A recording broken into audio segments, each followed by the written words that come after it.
नमस्कार मंडळी, श्री स्वामी समर्थ। आज आपण 5 ते 6 जणांना पुरेल इतकी महाराष्ट्राची फेमस झणझणीत आणि तर्रीभाज कोल्हापुरी मिसळ पाहणार आहोत। हॉटेलसारखी मिसळ तयार होण्यासाठी आजवर कोणीही सांगितलं नसेल मिसळचा हा सिक्रेट मसाला, त्यामुळे मिसळ अधिक चविष्ट आणि तर्रीभाज होईल। हॉटेलसारखी चव होण्यासाठी खास मसाला आणि टिप्स सांगितलेल्या आहेत, त्यामुळे व्हिडिओ शेवटपर्यंत पहा। चला तर मग पटकन मिसळ बनवायला सुरुवात करूया। इथे कुकरचं भांडं घेतलेलं आहे, एक पळी तेल टाकलं। तेल गरम झाल्यावरती 1 चमचा मोहरी टाकलेली आहे, अर्धा चमचा जिरे टाकलेत। मोहरी जिरे छान तडतडल्यावरती 10-12 पाने इथे कढीपत्त्याचे टाकून दिलेले आहेत आणि 10 ते 12 पाने आपण चेचून घेतलेला लसूण टाकलेला आहे। लसणाचा कच्चा वास जाईपर्यंत परतून घेतलं। त्याच्यामध्ये इथे पाव चमचा आपण हिंग पावडर टाकलेली आहे, तीही परतून घेतली। त्याच्यामध्ये बघा इथे अर्धी वाटी एक बारीक चिरून घेतलेला कांदा टाकून व्यवस्थित असा तेलामध्ये परतून घ्यायचा आहे। त्याच्यामध्ये बघा इथे चवीनुसार मीठ टाकलेलं आहे, त्याच्यामुळे जेणेकरून कांदा व्यवस्थित परतला जाईल। मीठ टाकल्यामुळे बघा कांदा व्यवस्थित असा लवकर परतला जातो। इथे कांदा छान असा गुलाबी रंगावरती परतला की त्याच्यामध्ये अर्धा स्पून इथे हळद पावडर टाकलेली आहे, व्यवस्थित असं मिक्स करून दिलं। हळद सुद्धा बघा तेलामध्ये व्यवस्थित अशी परतून घ्यायची आहे आणि व्यवस्थित हळद इथे परतलेली आहे, तुम्ही पाहू शकता। त्याच्यामध्ये बघा इथे 200 ग्राम इथे मटकी घेतलेली आहे। ही देशी मटकीला छान असे मोड आलेले आहेत, तीही सुद्धा टाकून आपण मटकी 1 ते 2 मिनिटं छान अशी तेलामध्ये व्यवस्थित मसाल्यात मटकी परतून घ्यायची आहे। तुम्ही पाहू शकता मटकी आपली छानरित्या परतून झालेली आहे। त्याच्यामध्ये आपण इथे गरम करून 1 लिटर पाणी टाकलेलं आहे। तुम्ही जर पातेल्यामध्ये मटकी शिजवत असाल तर 60 ते 70% म्हणजे 10 मिनिटं आपल्याला मटकी शिजवून घ्यायची आहे। इथे मी कुकरमध्ये मटकी शिजवते, एकच शिट्टी काढून आपल्याला कुकर म्हणजे बंद करून द्यायचा आहे। बघा ओव्हर कुक अजिबात मटकी करून द्यायची नाही। इथे मी कुकरचं झाकण लावताना शिट्टी काढून घेतलेली आणि शिट्टी परत लावलेली आहे, जेणेकरून जी मटकी आपली आहे तो मसाला वरती येणार नाही। एक शिट्टी काढून घेऊया आणि गॅस बंद करून देऊया। तोपर्यंत खास मसाला तयार करूया। दालचिनी 1 इंच घेतलेली आहे, लवंग आपण 5 घेतलेले आहेत, काळी मिरी 5 आणि 1 फूल घेतलेला आहे। हा सर्व खडा मसाला घेतलेला आहे आणि हा मसाला 1 चमचा खसखस घेतलेले आहे, पांढरे तूळ 2 चमचे घेतलेले आहे, जिरे 1 चमचा आणि धणे 1 चमचा। हे सर्व आपण कमी गॅसवरती मध्यम गॅसवरती हे सर्व आपण भाजून घ्यायचं आहे। जर तुमच्याकडे खडा मसाला नसेल तर तुम्हाला ऑप्शन सांगते पुढे काय वापरायचं आहे। हे बघा व्यवस्थित असं आपल्याला छान मसाला व्यवस्थित परतून घ्यायचा आहे, त्यामुळे मिसळची चव अधिक खुलते आणि मस्त छान अशी तरी सुद्धा येते। इथे बघा 2 ते 3 मिनिट छान असा व्यवस्थितरित्या मध्यम गॅसवरती ते सर्व मसाला आपण हे मसाले परतून घेतलेले आहेत। आता काढून घेऊया आणि हे थंड झाल्यावरती आपण मिक्सरला बारीक करून घेतोय। मिसळसाठी एक मसाला तयार करूया। त्यासाठी बघा इथे 2 मध्यम आकाराचे कांदे आपण उभ्यामध्ये कट करून घेतलेले आहेत। थोडंसं आपण तेल टाकलं जेणेकरून कांदा छान असा लवकर भाजला जाईल। त्याच्यामध्ये अद्रक लसूणची आपण 1 इंच अद्रक टाकलेला आहे, लसणाच्या 20 पाकळ्या टाकलेल्या आहेत। अद्रक लसूण कच्चा वास जाईपर्यंत आपल्याला परतून घ्यायचा आहे, त्याच्यामुळे छान अशा मिसळ चव सुद्धा येते। इथे कांदा छान अद्रक लसूण आपण व्यवस्थित असं परतून घेतोय। बघा मिसळसाठी जे वाटण आपण तयार करतोय ना, ते कांदा अद्रक लसूण खोबऱ्याचं ते व्यवस्थितरित्या भाजलं तर मिसळची चव सुद्धा छान खुलते। बघा व्यवस्थितरित्या भाजून घ्यायचं, जास्त कच्चं पण राहू द्यायचं नाही आणि जास्त करपवू सुद्धा द्यायचं नाही। अद्रक लसूणचा वास जाईपर्यंत इथे परतून घेतल्यानंतर एक मध्यम आकाराचा इथे टोमॅटो पण कट करून टाकलेला आहे। टोमॅटो कसा मऊ होईपर्यंत आपल्याला परतून घ्यायचा आहे। सर्व मसाला व्यवस्थित असा परतल्यानंतर मग छान अशा मिसळ सुद्धा एक ग्रेव्ही सुद्धा येते, छान सुद्धा लागते।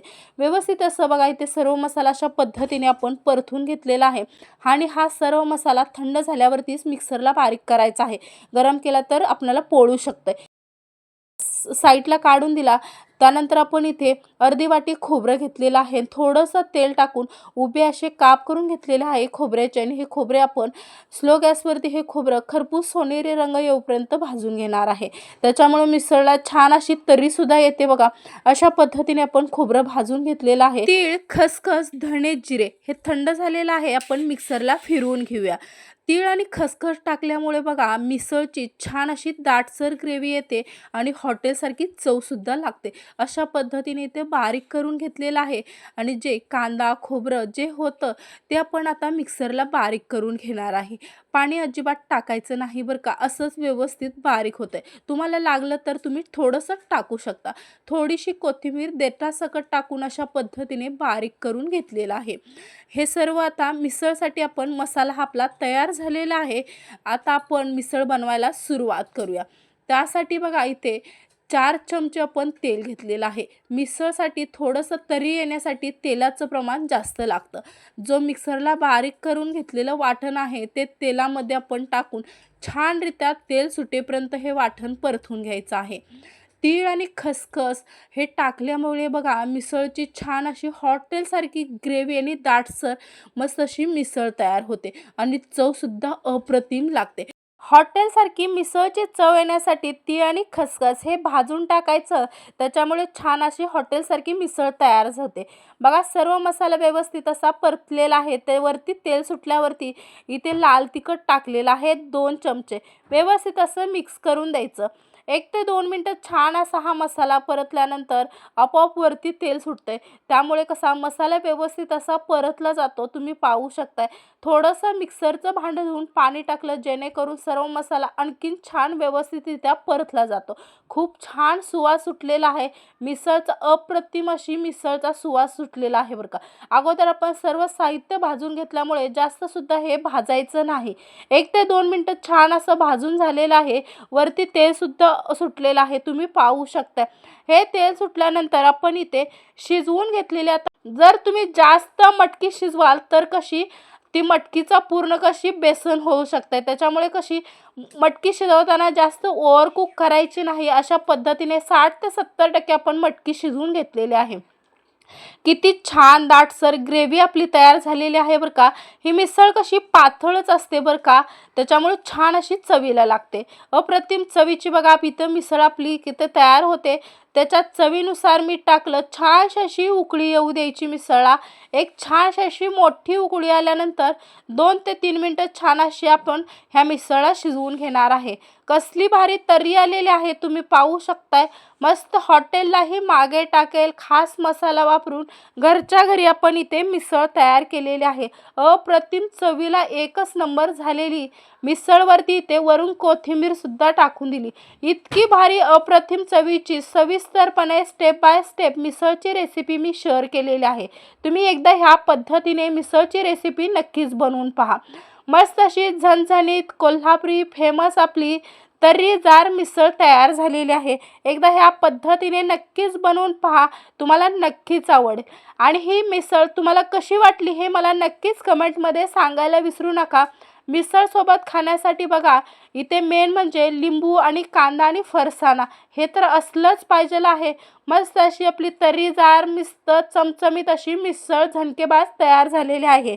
तुम्हाला आवडली असेल तर नक्कीच लाईक करा आणि आपल्या चॅनलला सबस्क्राईब करायला विसरू नका. तयार झालेली आहे कोल्हापूरची फेमस तर्रीबाज झणझणीत अशी मिसळ. एकदा ह्या पद्धतीने नक्कीच करून पहा. सविस्तर टिप्ससुद्धा दिलेल्या आहेत. कशी झाली आजची मिसळ नक्कीच सांगा. धन्यवाद.